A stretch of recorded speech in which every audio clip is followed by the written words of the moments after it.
"What kind of worthless junk did you give me?" my father said. And then he slapped me, in front of 30 guests holding champagne glasses, on the night of his 55th birthday, in a house I'd scrubbed on my hands and knees since sunrise. I ran out the front door with nothing but a backpack and a bruise on my cheek.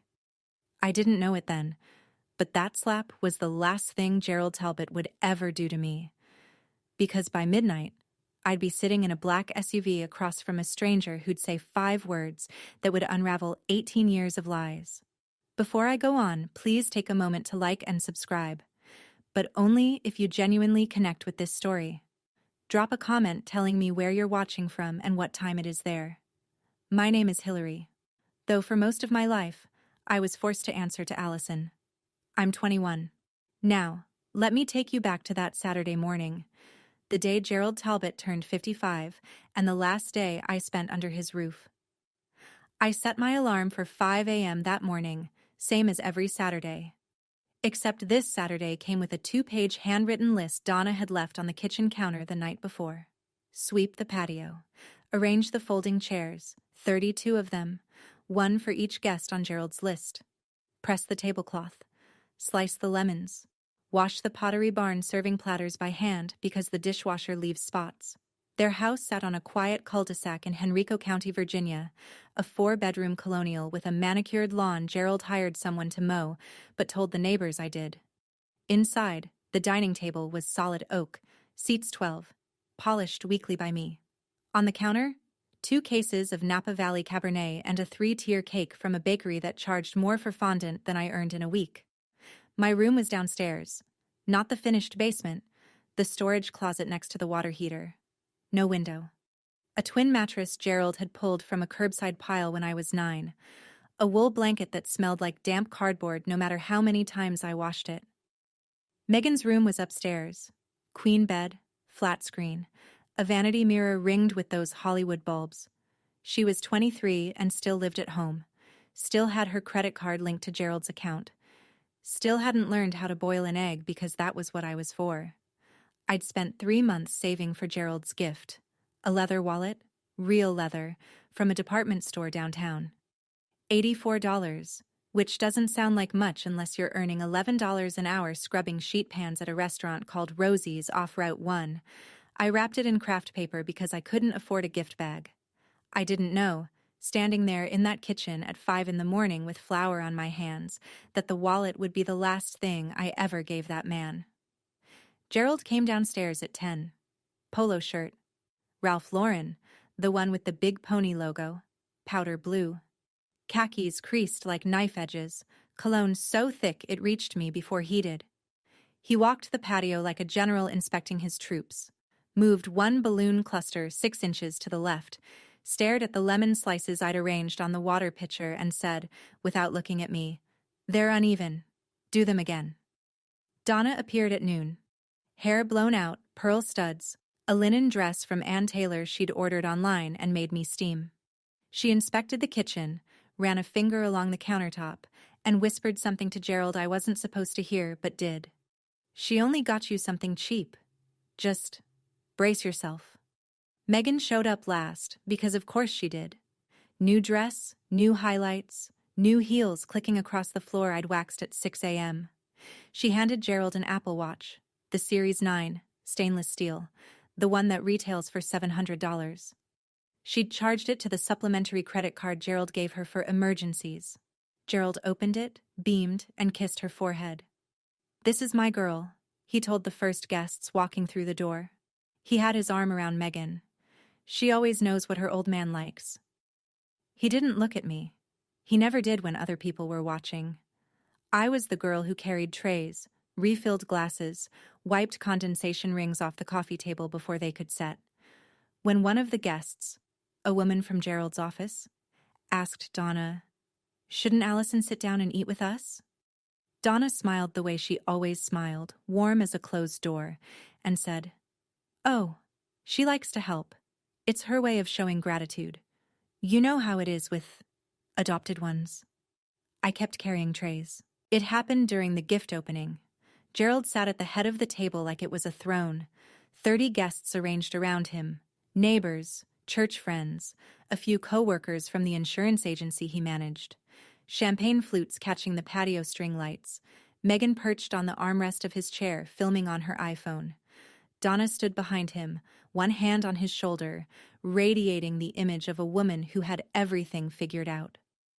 I came forward with the craft paper package. I'd written on the front in my neatest handwriting, "Happy birthday." Allison. Gerald took it, weighed it in his hand. I remember thinking he might actually smile. He smiled sometimes, when no one could accuse him of going soft. But then he tore the paper, pulled out the wallet, flipped it open, flipped it closed, and held it up like evidence at trial. "What kind of worthless junk did you give me?"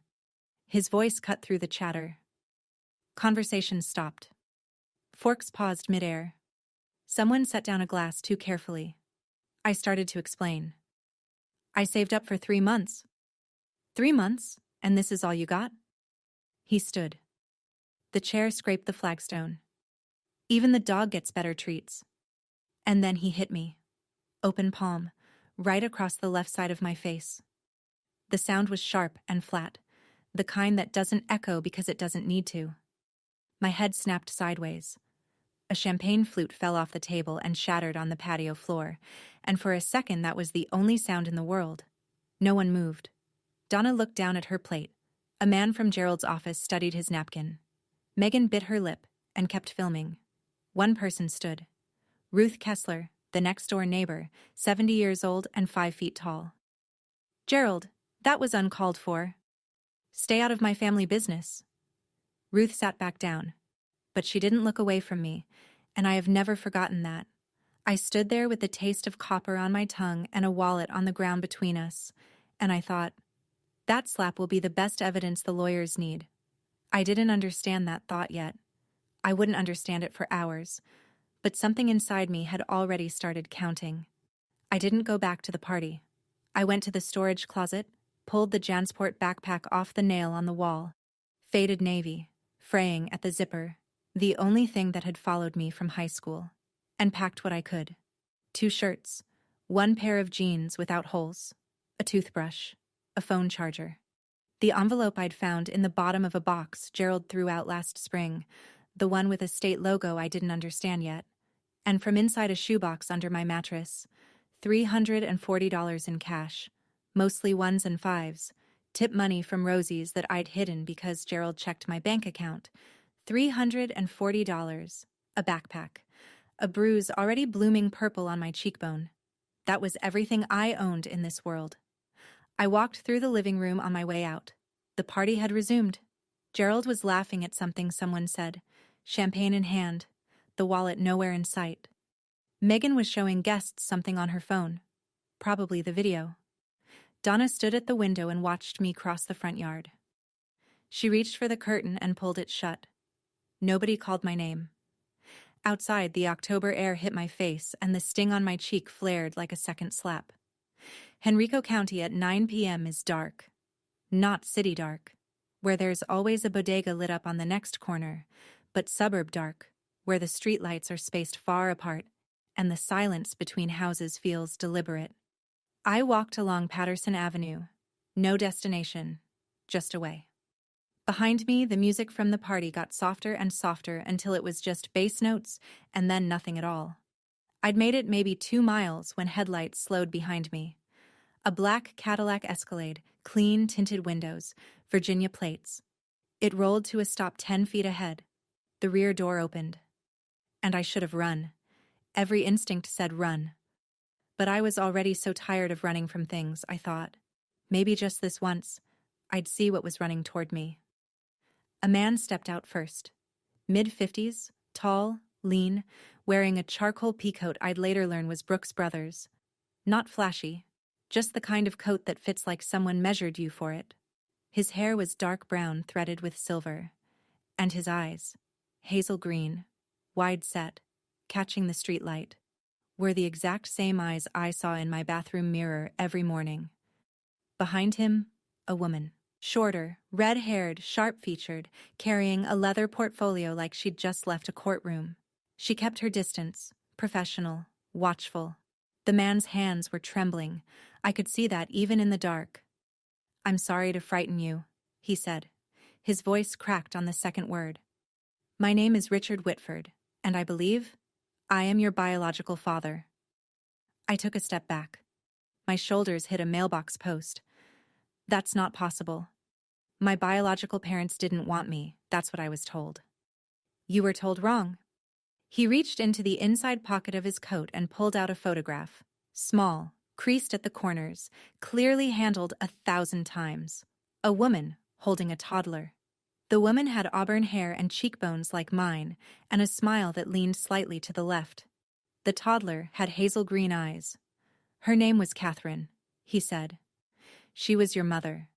She died in a car accident when you were 2, and I have spent every single day since then trying to find you." I looked at the photograph, then at him, then at the photograph again, because the woman in it had the same mouth I did, the same tilt of the head, and looking at her felt like finding a word you've been searching for your whole life. The red-haired woman spoke. "My name is Margaret Hale. I'm Mr. Whitford's attorney, specializing in family law. We're not here to take you anywhere you don't want to go. We've been monitoring your situation through legal channels for several months. Tonight, when our investigators saw you leave the house, we made the decision to approach." "You were watching the house?" Margaret nodded. "The birthday party. Many guests. It was the safest opportunity to confirm your identity visually." She paused. "We also saw you run." I touched my cheek without thinking. The bruise pulsed under my fingertips. Richard Whitford looked at the mark on my face, and something behind his eyes broke very quietly. We sat in the back of the Escalade. Richard on one side, me on the other, Margaret in the front passenger seat with her portfolio open. The engine was running, the heat on low. It was the warmest I'd been all night. Richard told me the story like a man who'd rehearsed it for 18 years and still wasn't ready. Catherine died on I-64 eastbound on a Tuesday morning in March. A delivery truck crossed the median. She was killed instantly. Richard was in the passenger seat. Shattered pelvis, collapsed lung, 4 months in the hospital. Hillary, me, was at home with a neighbor. "While I was in the ICU," he said, "Child Protective Services placed you in emergency foster care. Standard procedure when there's no available parent." I understood that.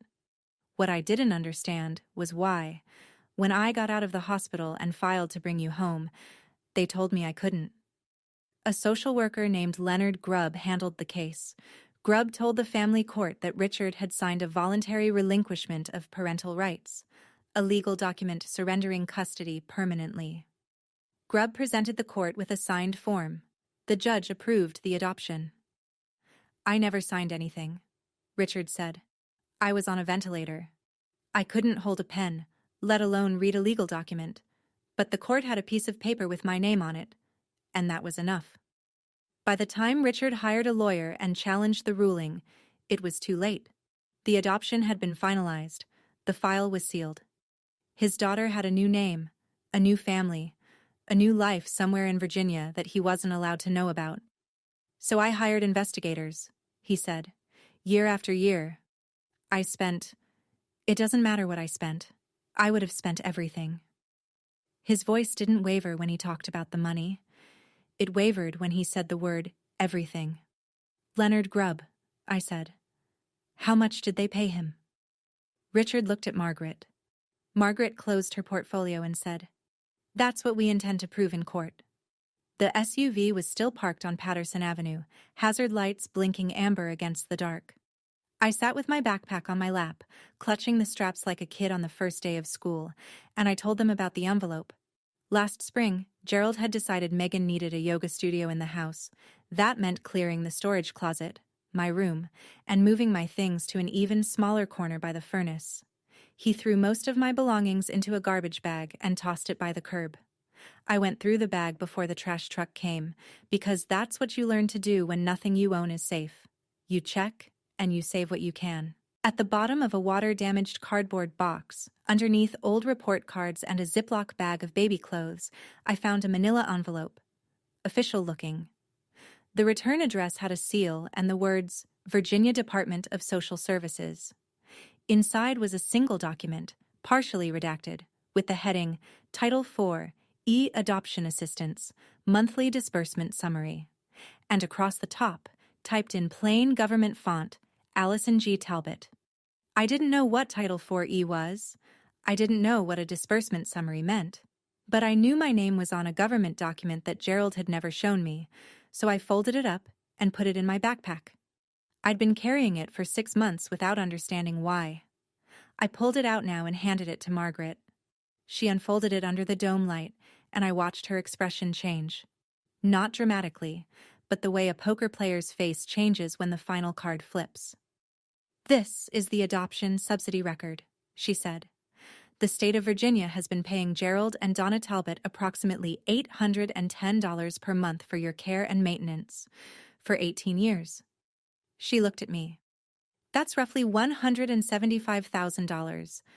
How much of it did you ever see?" I thought of the mattress from the curb, the blanket that smelled like cardboard, the closet with no window. "None," I said. Richard turned his face toward the window, and in the reflection of the glass I could see him pressing his jaw shut so hard the muscle jumped. "All those years," I said, half to myself, "he called me a burden. But I wasn't a burden. I was a paycheck." Margaret drove us to a Hilton off Broad Street. Not the Talbot house, not a shelter. Just somewhere clean and quiet and safe.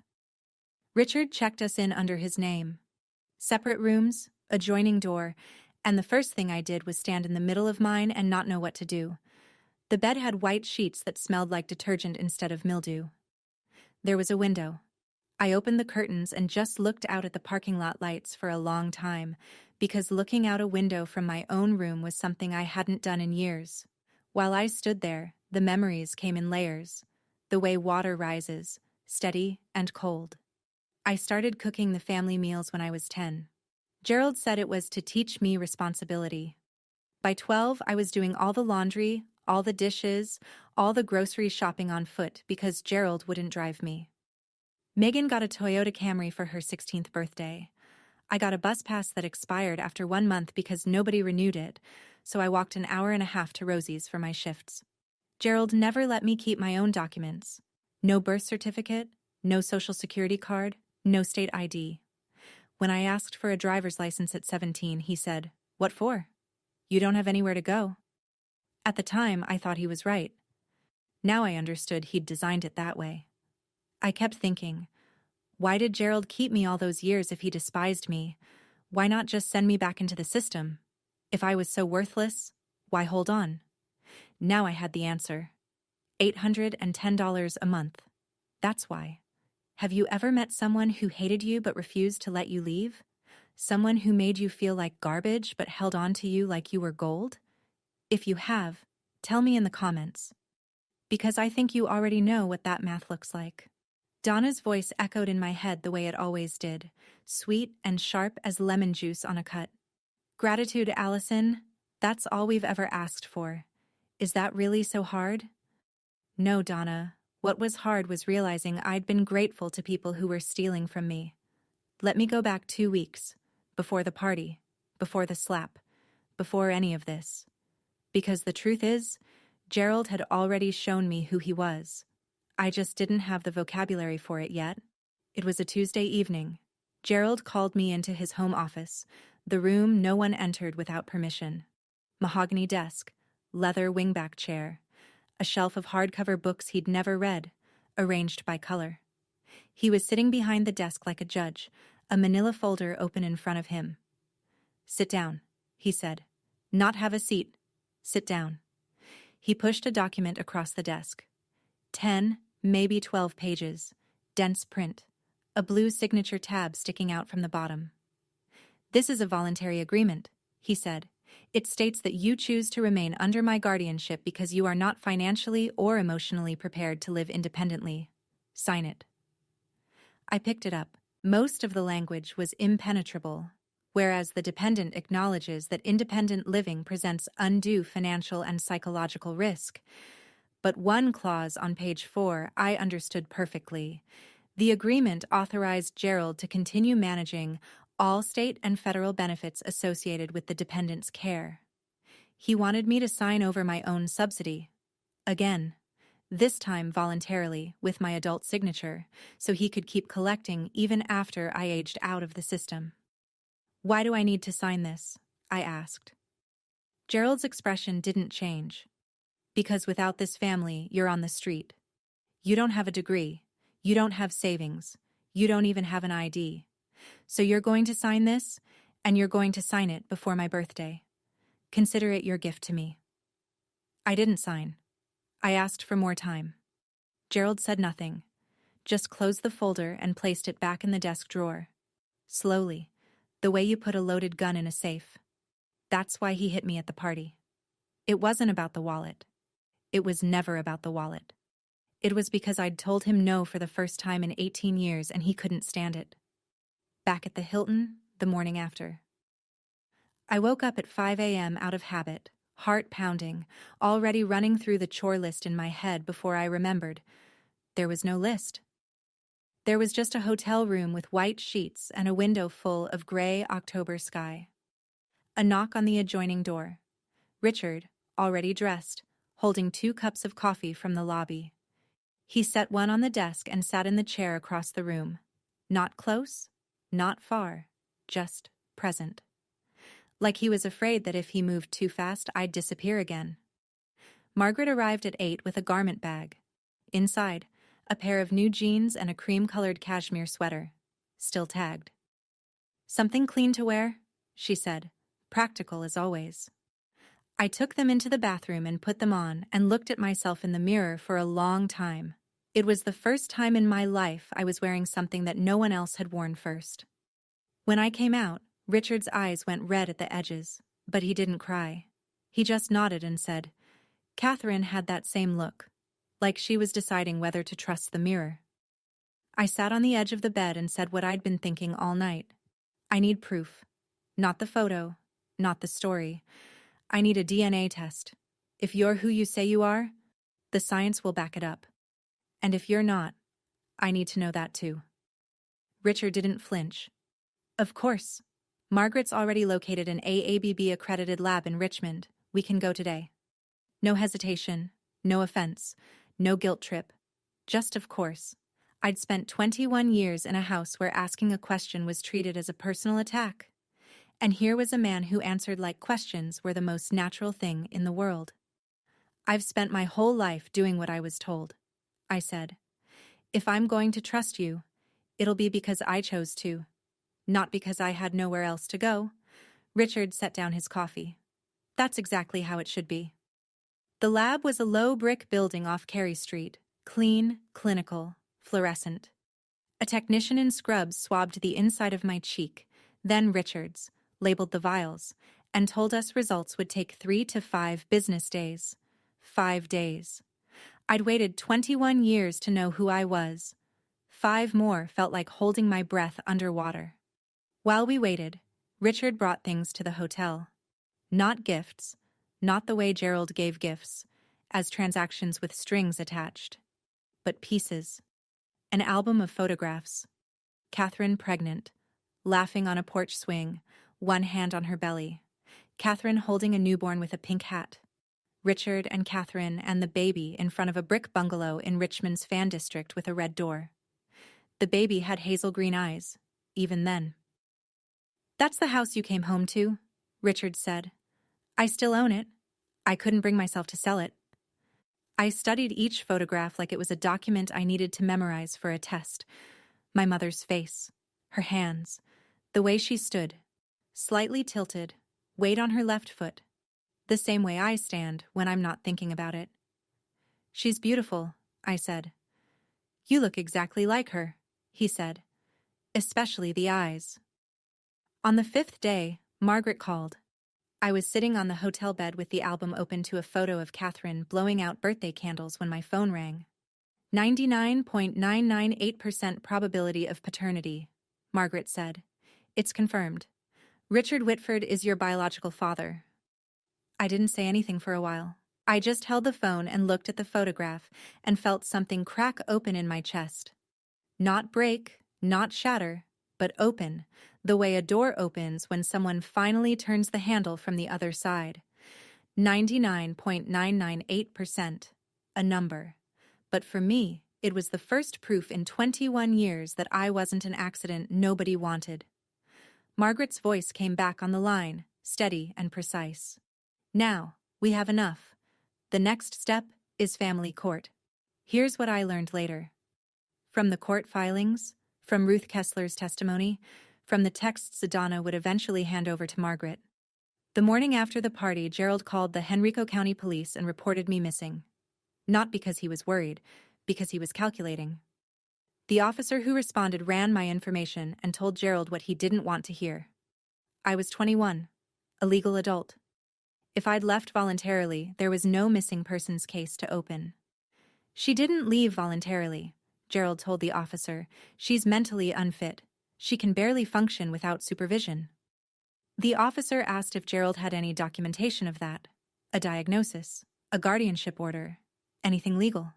Gerald didn't, because I wasn't mentally unfit. I was just controlled.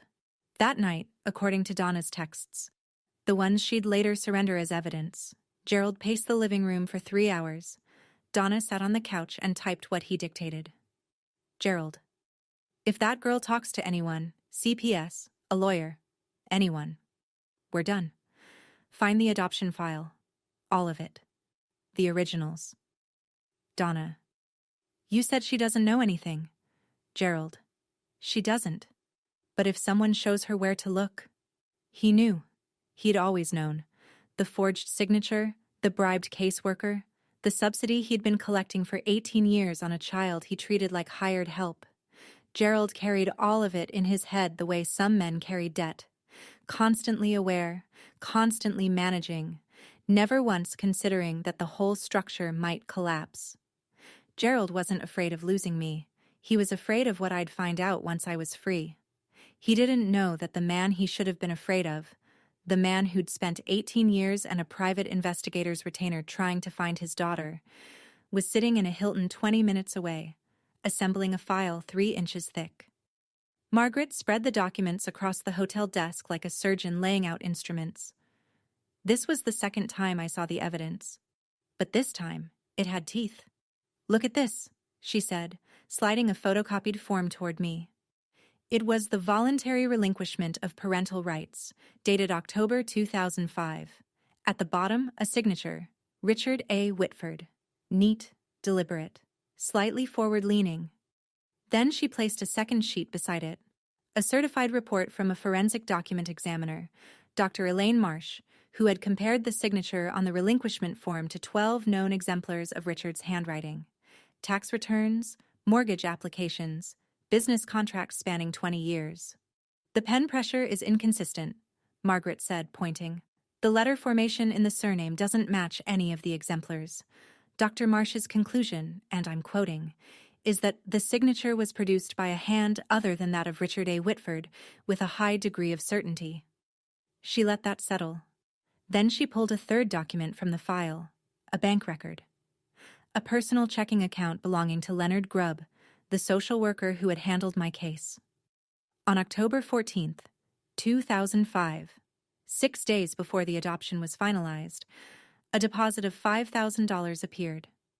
The source, a wire transfer from Gerald R. Talbot's personal account. Not through the church, Margaret said. Not through a charity. Direct, account to account, 1 week before the adoption was approved. I stared at the numbers. $5,000. That's what my entire identity had cost. My name, my father, my childhood, traded for the price of a used car. Richard sat across the room, arms folded, jaw tight. He'd seen these documents before, but watching me see them, that was something different. I could tell by the way he breathed, shallow and careful, like a man trying not to break something by holding it too hard. So the adoption can be undone? I asked. Margaret closed the file. Under Virginia law, an adoption procured through fraud, including forged consent, can be declared void. Yes, it can be undone. 2 days before the court date, a letter arrived at the Hilton's front desk, addressed to me, Allison Talbot. Not Hillary Whitford, because Gerald still refused to believe I had any other name. Inside, a single page on Gerald's insurance agency letterhead, handwritten, and a photograph. Me, at 3 years old, sitting on Gerald's lap in the living room of the house on the cul-de-sac, wearing a pink dress I don't remember owning. He was smiling. I was smiling. It looked like a family. The letter read, Allison, I don't know who this man is or what he's told you, but he is not your father. He is a stranger exploiting a confused young woman. We are your family. We have been your family for 18 years. Come home. We can work this out. I forgive you for leaving. Dad, I read it 3 times. The word forgive hit me differently each time. First like a door opening, then like a lock clicking shut, then like a hand gripping my wrist. He forgave me. For leaving. After he hit me. I sat on the edge of the hotel bed and felt the room tilt. 18 years of conditioning doesn't shut off because a DNA test says 99.998%. Somewhere inside me, a voice I'd carried since childhood whispered, what if Gerald's right? What if this is all a trick? What if Richard just wants something from you too? I looked at Richard, who was reading in the chair by the window, and said, how do I know you're not the same as him? How do I know you won't just use me for something else? He put the book down. He didn't look hurt. He looked like a man who understood exactly why I was asking. You don't, he said. Not yet. And I'm not going to try to convince you with words, because words are cheap. The DNA doesn't lie. The documents don't lie. And the court will decide what's true. All I'm asking is that you let the evidence speak. He picked up his book again and went back to reading. And that, the not pushing, the giving me room, was the thing that scared me most, because it was so different from everything I knew. That night I couldn't sleep, so I did what I always did when the world stopped making sense. I looked at the evidence. I took the Title IV-E envelope from my backpack and set it on the desk beside Gerald's letter.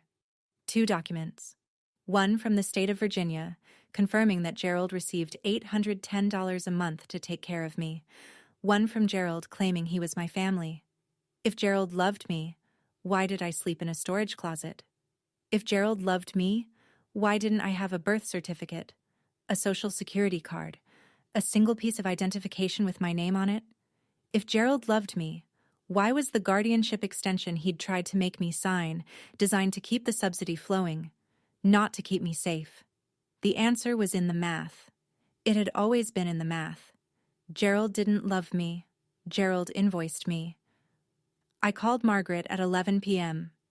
She picked up on the second ring, which told me she'd been expecting this call. I'm going to court, I said. Not because I trust Richard, not fully, not yet, but because I deserve to know the truth. I've earned that. That's all we need, she said. The next afternoon, Derek Simmons came to the hotel. Mid-40s, square-jawed, serious. A social worker with the Virginia Department of Social Services, assigned to review Richard's petition. He asked me about my living conditions growing up. I told him about the closet, the chores, the missing documents, the isolation. He wrote everything down in a small notebook, and when I finished, he didn't say I'm sorry, or that must have been hard.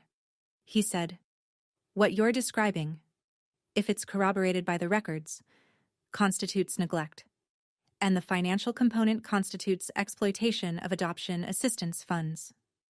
Then he looked at me and added more quietly, this isn't just about your adoption being fraudulent, Ms. Whitford. This is about a system that was supposed to protect you and didn't. I'm not choosing Richard over Gerald, I told myself as Derek left. I'm choosing the truth over the lie I've been living. I didn't witness this part directly. It came out later, piece by piece, through Donna's testimony and the texts she turned over. But I'll tell it the way it happened, because you need to understand who Gerald thought he was walking into that courtroom to face. The night before the hearing, Gerald sat at the dining room table, the same oak table I'd polished every week for 18 years, and rehearsed his testimony with his lawyer. Not Margaret's caliber of lawyer, a general practitioner from a strip mall office who charged by the half hour and had never handled an adoption fraud case in his life. I have all the paperwork, Gerald said. Signed, sealed, stamped by the court. I've been a member of First Baptist for 22 years. I coach Little League. Everyone in this community knows who I am. Donna, sitting across from him, ventured a question. What about the subsidy envelope? What if they ask about the money? Gerald didn't look up. Nobody audits that. We're fine. Megan wandered through on her way to the kitchen and asked, her voice bored, incurious, the voice of someone whose biggest problem was a slow Wi-Fi connection. If Allison doesn't come back, can I turn her room into a walk-in closet? Gerald didn't answer her either. He was already drafting his opening statement in his head, the one where he'd stand before a judge and explain what a generous, God-fearing man he was for taking in a child nobody else wanted. He didn't know that the judge would be looking at a 3-inch file of forged signatures, bribery records, and a forensic examiner's report. He didn't know that the girl he'd raised to be silent had finally found her voice. He didn't know that the man sitting across the aisle would be the father whose name someone had forged 18 years ago. Gerald walked into that courtroom like a man who had never lost. He was about to learn what losing looked like. The morning of the hearing, Margaret turned the hotel conference room into a war room. She'd reserved a table for 6 and covered it with 5 stacks of documents, each flagged with colored tabs.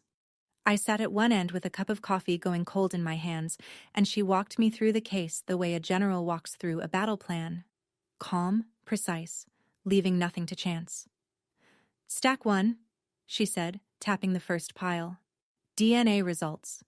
AABB accredited lab, chain of custody documented, 99.998% probability. Irrefutable. Stack 2. The forensic handwriting analysis from Dr. Elaine Marsh. The signature on the relinquishment form is not Richard's. Her report is 46 pages, but the conclusion is 1 sentence. Stack 3. Financial records obtained through our petition to the Virginia Department of Social Services. Gerald and Donna Talbot received $810 per month in Title IV e-adoption assistance for approximately 216 months. Total, $174,960. Derek Simmons's assessment confirms the funds were not used for your welfare. Stack 4. Derek's full report. Child neglect findings. No medical records after age 14. No personal identification documents in your possession. Living conditions inconsistent with the purpose of adoption assistance. Stack 5. She paused. A sworn declaration from Ruth Kessler, your former neighbor. She's agreed to testify that she witnessed ongoing patterns of unequal treatment and that she personally observed Gerald strike you at the birthday party. Ruth, 70 years old, 5 feet tall, the only person in that backyard who'd stood up. I hadn't spoken to her since that night, but she'd spoken to Margaret, and she hadn't hesitated. Do I have to say anything in court? I asked. Margaret looked at me. Only if you want to. The paperwork speaks for itself. Richard, sitting at the far end of the table, hadn't said a word through the entire briefing. Now he spoke, just once. Whatever happens in there, you already won. You're free. I looked at the 5 stacks on the table.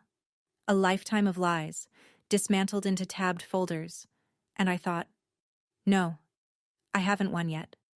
But I'm about to. Richard took me to Banana Republic that afternoon. Not because the clothes mattered, but because, he said, you should walk into that room looking exactly like who you are, someone who deserves to be heard. I tried on a navy blazer, a white silk blouse, charcoal slacks, stood in front of the fitting room mirror and stared at the person looking back. She had straight shoulders and clear eyes and looked like someone who might sit at a conference table, not carry trays to one. Your mother used to do that, Richard said when I came out. He was leaning against the wall outside the fitting rooms, hands in his coat pockets. Stand in front of the mirror for a long time, then she'd smile at herself. Just a little, like she'd settled something. I hadn't smiled, but I understood what he meant. Something was settling. On the drive back, Richard pointed to a brick bungalow on a tree-lined street in the Fan District. Red front door, white shutters, a porch swing hanging still in the October air. That's the house, he said, the one in the photos. I looked at it through the window. The house I'd been born into, the house I'd been taken from, and I didn't feel the ache I expected. I felt something quieter, a kind of recognition that sits in the body instead of the mind. That night, the night before the hearing, I sat on the hotel bed and wrote in a notebook I'd bought at the CVS across the street. Not a speech, not a plan, just a line, for myself. No matter what happens tomorrow, I will never go back to that storage room. I will never answer to a name that isn't mine. I will never again be grateful for being used. I slept 4 hours. I dreamed of a red front door opening. Richmond Family Court, a Tuesday morning in late October. The building was old federal brick, columned entrance, hallway floors that echoed every footstep like the building wanted you to know who was coming. I arrived at 8:30 with Richard on my left and Margaret on my right, Derek Simmons a few steps behind carrying a banker's box of records. Navy blazer, white blouse, hair pulled back in a low knot. No jewelry, I didn't own any, but my hands were steady and my back was straight. Gerald arrived at 8:40. Gray suit, burgundy tie, Donna on his arm in her Ann Taylor dress, Megan trailing behind in something too casual for court. His lawyer carried a single file folder. Gerald carried his chin at the angle of a man who believed this was a formality. Then he saw us. His eyes went to me first, registered the blazer, the posture, the absence of the girl who used to stare at the floor. Then they moved to Richard. Then to Margaret. Then to the banker's box Derek was setting on the plaintiff's table. Gerald's face didn't crumble. It recalibrated. I'd seen that look before. The rapid mental arithmetic of a man who controls every variable suddenly realizing there's one he missed. Donna's hand tightened on his arm. Megan pulled out her phone, then thought better of it and put it away. Gerald and I made eye contact across the hallway. For the first time in my life, I didn't look down. The clerk opened the courtroom doors and called the case. In the matter of the adoption of the minor formerly known as Hillary Whitford, now styled Allison Grace Talbot. We walked in, both sides, the same door, different worlds. Margaret stood the way I imagined a scalpel would stand if it could, upright, precise, reflecting light. She addressed the judge, the Honorable Patricia Dwyer, without notes. Your Honor, we are here today to present evidence that the adoption of Hillary Whitford, known for the past 18 years as Allison Grace Talbot, was obtained through fraud. Specifically, the forging of a biological parent's consent to relinquish parental rights, facilitated by a financial payment to the case-assigned social worker. She presented the DNA results first, the lab technician's sworn affidavit, the chain of custody, the number, 99.998%. Judge Dwyer examined the report, adjusted her reading glasses, and set it aside with a small nod. Then Margaret introduced the forensic handwriting analysis, Dr. Elaine Marsh's 46-page report, condensed to its final paragraph. It is my professional opinion, to a reasonable degree of scientific certainty, that the signature on the voluntary relinquishment of parental rights dated October 2005 was not produced by Richard A. Whitford. Gerald's lawyer stood. Your Honor, my client has a legally executed adoption decree, approved by this court system nearly 2 decades ago. The petitioner is attempting to relitigate a settled matter based on a hired expert's opinion. Margaret didn't turn around. Your Honor, a decree built on a forged signature is not settled. It is concealed. We are here to unconceal it. I heard Ruth Kessler shift in the gallery behind me. A man I didn't recognize. Later I'd learn he was a courthouse reporter for the Richmond Times-Dispatch, wrote something in a narrow notebook. 2 women from Gerald's church sat in the second row, their faces tight with the particular discomfort of people watching a reputation disassemble in real time. Judge Dwyer looked at Gerald's lawyer over her glasses. The court will hear the petitioner's full presentation. Continue, Ms. Hale. Margaret moved to the financial records, and this was where the air in the courtroom changed. She projected the Title IV-E disbursement summary onto the courtroom screen, the same document I'd pulled from a garbage bag 6 months ago. Month by month, year by year, a column of numbers running down the page like a ledger of my childhood. Mr. Talbot, Margaret said. The judge had permitted direct questioning, The state of Virginia paid your household $810 per month in adoption assistance for the care of the child placed with you. Over approximately 18 years, that totals $174,960. Can you tell the court how those funds were allocated toward the child's welfare? Gerald straightened in his chair. Everything went to the girl. We fed her, clothed her, kept a roof over her head. 18 years of that isn't cheap. Margaret nodded as though she'd expected this answer, which she had. Then she called Derek Simmons. Derek approached the stand carrying his report like a man carrying something heavy and important. He'd visited the Talbot home. He'd reviewed the records. He spoke without inflection, which made every fact land harder. The child's living space was a converted storage area adjacent to the home's water heater. Approximately 60 square feet. No exterior window, no closet. The mattress showed visible wear and water damage consistent with curbside salvage. I found no medical records for the child after age 14. No pediatric visits, no dental records, no immunizations after 8th grade. The child had no state-issued identification, no social security card in her possession, and no documented access to her own adoption file. He looked at the judge. In my professional assessment, Your Honor, the living conditions described and observed are consistent with child neglect, not with the intended purpose of adoption assistance funds. Donna started crying. Softly at first, then louder. The performed kind of crying that draws eyes. Gerald squeezed her hand and set his jaw, projecting the image of a husband protecting a fragile wife from unfair accusations. But Ruth Kessler was next. She took the stand in a navy cardigan and sensible flats, and she didn't perform anything. I've lived next to that family for 12 years, Ruth said. I watched that girl mow their lawn, wash their cars, hang laundry in the backyard while the other daughter, the biological one, sunbathed on a lounge chair. I never once saw Allison, Hillary, sit at their dinner table when guests were present. And on the night of Mr. Talbot's birthday, I watched him strike her across the face in front of 30 people because she gave him a gift he thought was beneath him. The courtroom was quiet in the way a room is quiet when everyone in it is recalculating what they thought they knew. Margaret waited for Ruth to step down, then turned back to Gerald. Mr. Talbot, do you know a man named Leonard Grubb? Gerald didn't blink. No. Margaret produced a photograph, printed on glossy stock, date stamped in the corner. 2 men standing at a folding table at an outdoor event. One was Gerald, 10 years younger, polo shirt, paper plate in hand. The other was a thin man with glasses and a Virginia DSS lanyard around his neck. This was taken at the First Baptist Church community picnic in June 2004, Margaret said. 1 year before the adoption was finalized. The man beside you is Leonard Grubb, the social worker assigned to Hillary Whitford's case. Do you still maintain you don't know him? Gerald's jaw worked. I may have met him in passing. Church events are large. I don't remember every face. You remember well enough to send him $5,000. Margaret placed the bank statement on the projector. Gerald's personal checking account.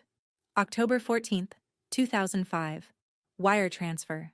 Recipient, Leonard M. Grubb. Can you explain this payment? That was a donation. For the church's...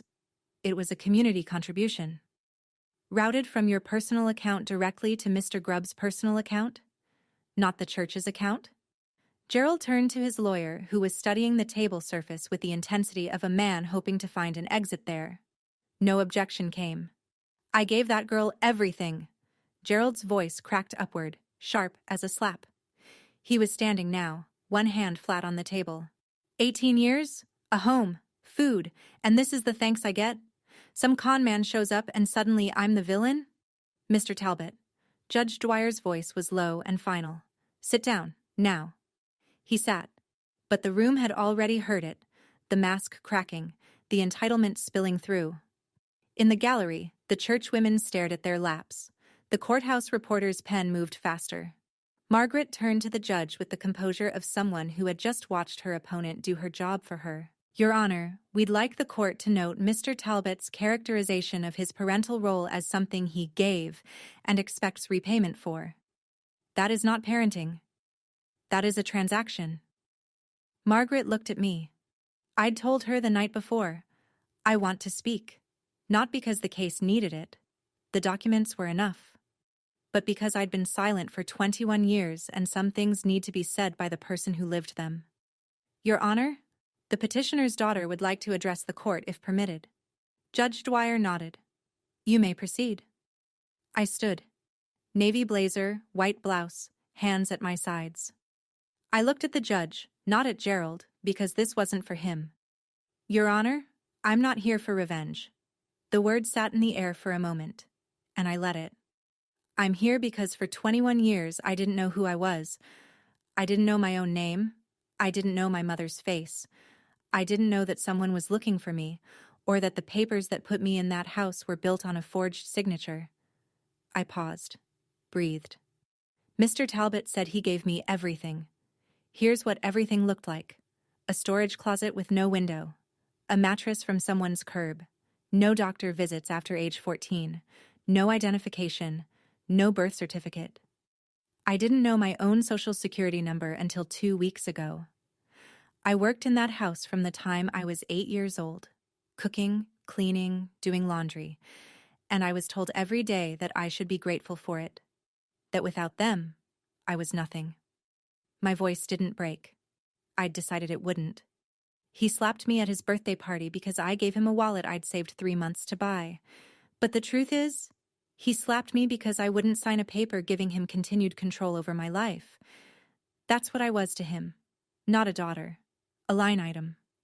I looked at the judge. I'm not asking this court to punish Gerald Talbot. I'm asking this court to tell the truth. Because I deserve at least that. Every child in the system deserves that. I sat down. The room was silent. Ruth Kessler was crying, quietly. The real kind. The courthouse reporter had stopped writing and was just looking at me. Richard sat perfectly still with his hands folded on the table, but I could see the knuckles white. When I stood in that courtroom, I remember thinking, why did it take me 21 years to say something this simple?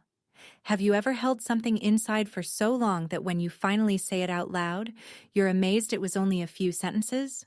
That all that weight could fit into so few words? If you know what that feels like, tell me in the comments, because I think that's the kind of thing you can't explain to someone who hasn't carried it. What happened next, no one expected. Least of all, Gerald. Donna stood up, not from the witness stand. She hadn't been called.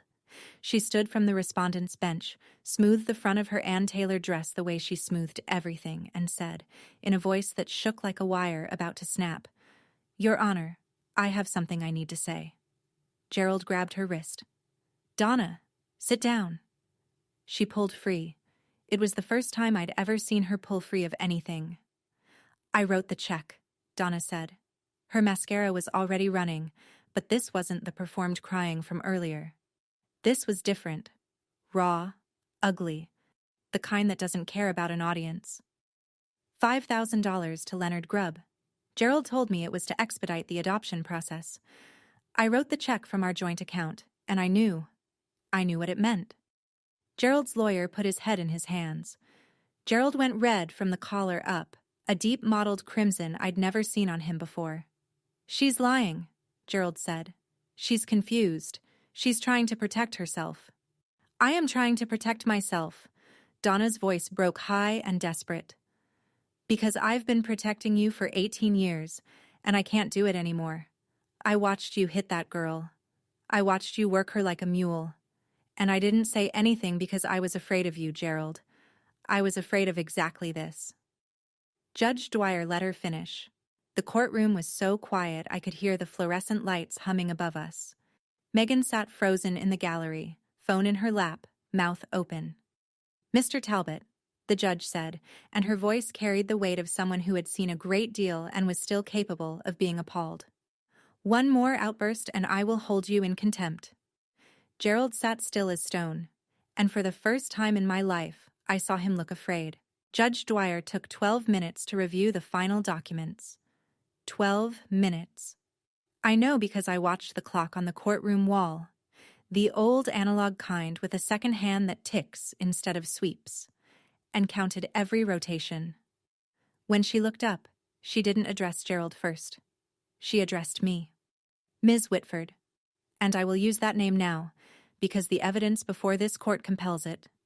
The court has reviewed the petition, the forensic handwriting analysis, the financial records, the testimony of the social worker and the neighbor witness, the DNA results, and the statement made voluntarily by Mrs. Talbot. She removed her glasses. The evidence is unambiguous. The voluntary relinquishment of parental rights filed in October 2005 bears a signature that has been determined, by certified forensic analysis, to be fraudulent. The biological father, Richard Whitford, never consented to the termination of his parental rights. The adoption that followed was therefore built on a foundation of forgery and, based on the financial evidence presented, facilitated by a direct payment to the case-assigned social worker. She turned to Gerald. He was sitting rigidly upright, tie still knotted, hands flat on the table. A man holding the posture of authority, while the authority drained out of him. It is the ruling of this court that the adoption of Hilary Whitford, styled as Allison Grace Talbot, is declared void ab initio. The adoption is annulled in its entirety. Gerald didn't move. Furthermore, the court orders Gerald and Donna Talbot to make full restitution of all Title IV adoption assistance funds received, totaling $174,960, to the Commonwealth of Virginia. Donna let out a sound that wasn't quite a word. Finally, this court is referring the matter to the Henrico County District Attorney's Office for investigation of potential criminal charges, including but not limited to forgery in violation of Virginia Code Section 18.2-172, fraud in connection with public assistance, and child neglect under Section 18.2-371.1. The judge set down her papers. The child's legal name is restored to Hilary Whitford, effective immediately. Court is adjourned. The gavel came down, and the sound of it, that single wooden knock, was the loudest thing I'd ever heard in my life. Louder than the slap. Louder than 18 years of silence. It sounded like a lock opening. In the gallery, Ruth Kessler pressed both hands to her mouth. The church women were already standing, gathering their purses, not making eye contact with each other. The courthouse reporter closed his notebook and looked at me with an expression I couldn't quite name. Something between respect and sadness. Gerald sat motionless. His lawyer was already packing up, and for the first time I realized that the man Gerald had hired to defend him couldn't get out of that room fast enough. The hallway outside the courtroom smelled like floor wax and old radiator heat. I was walking toward the exit with Richard on one side and Margaret on the other when I heard the heels. Fast, uneven, the sound of someone not used to hurrying in shoes that weren't built for it. Wait. Megan. Her makeup was ruined. Mascara tracked down both cheeks. Foundation patchy where she'd wiped at it. She looked smaller than I'd ever seen her, which was strange because she'd always taken up so much space. I didn't know, she said. She was breathing hard, like she'd been running or trying not to. About the money, the subsidy. I thought Mom and Dad were paying for my school out of Dad's salary. I didn't know it was... She stopped. She couldn't finish the sentence, and I understood why. The sentence ended with your money, and saying it out loud would make it real in a way she wasn't ready for. I looked at her. The girl who'd gotten the Apple Watch, the Toyota Camry, the queen bed, the highlighted hair, the credit card that never declined, the girl who'd laughed when Gerald hit me and filmed it on her phone, the girl who'd asked if she could turn my closet into storage for her shoes. Part of me wanted to scream. Part of me wanted to walk away without a word. But what I felt, standing there in a courthouse hallway with my legal name restored and my actual father beside me, wasn't rage. It was clarity. I hope you figure out who you are without his money, Megan, I said. I really do. But that's your journey, not mine. She nodded once, and I saw something pass across her face. Not guilt exactly, but the beginning of it. The hairline fracture before the break. Margaret touched my arm lightly. Richard was holding the door open. I walked toward them and didn't look back. Not because I was angry, but because for the first time I had somewhere to walk toward instead of just away from. Gerald was standing at the bottom of the courthouse steps. He looked diminished. Not physically. He was still a big man, still broad in the shoulders, but something structural had given way. His tie was loosened. His suit jacket was unbuttoned. Donna sat in their Buick at the curb, forehead against the steering wheel, engine running. I was halfway down the steps when he said it. The name he'd assigned me 21 years ago, the name a judge had just struck from the record.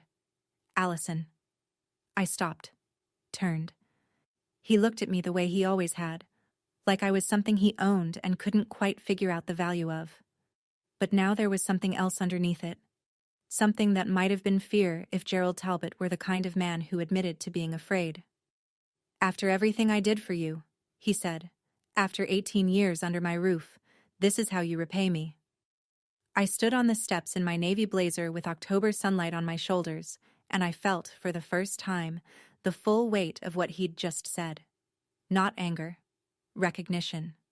Because even now, even with the judge's ruling still ringing in the air, even with a forensic report proving he'd forged a man's signature to steal that man's daughter, Gerald Talbot believed he was owed something.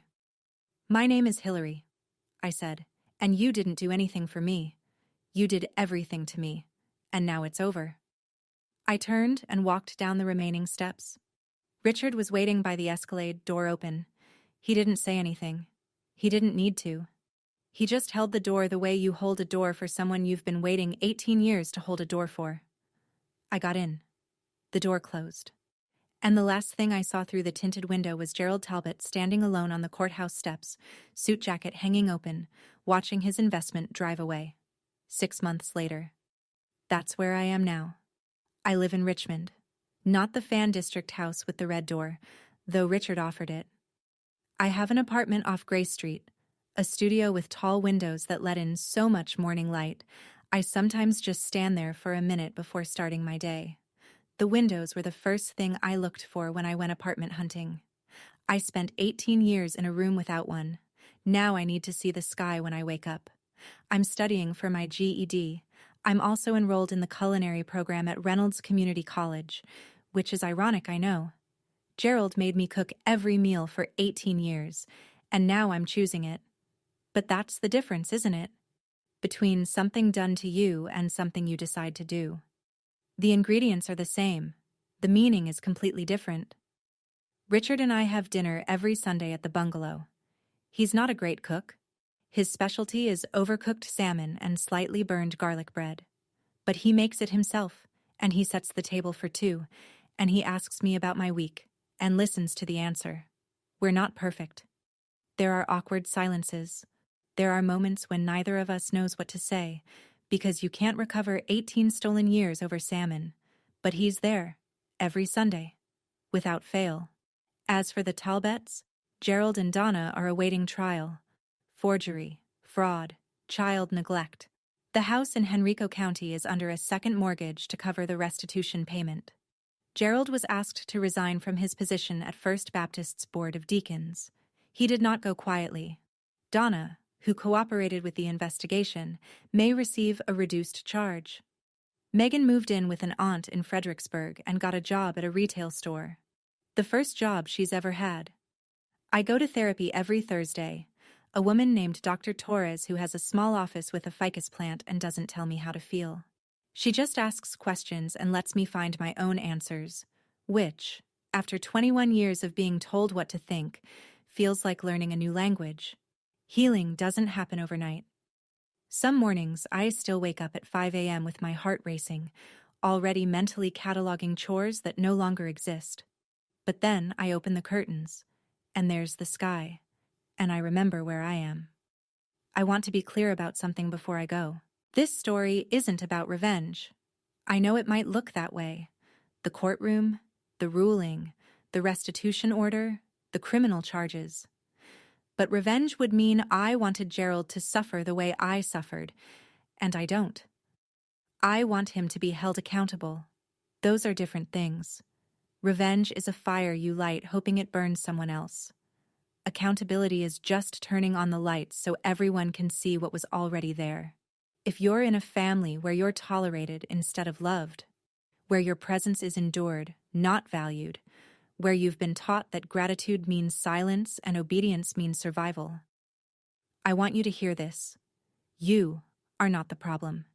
You were never the problem. The people who made you feel like a burden were carrying their own debts, and they put the weight on you because you were small enough to accept it.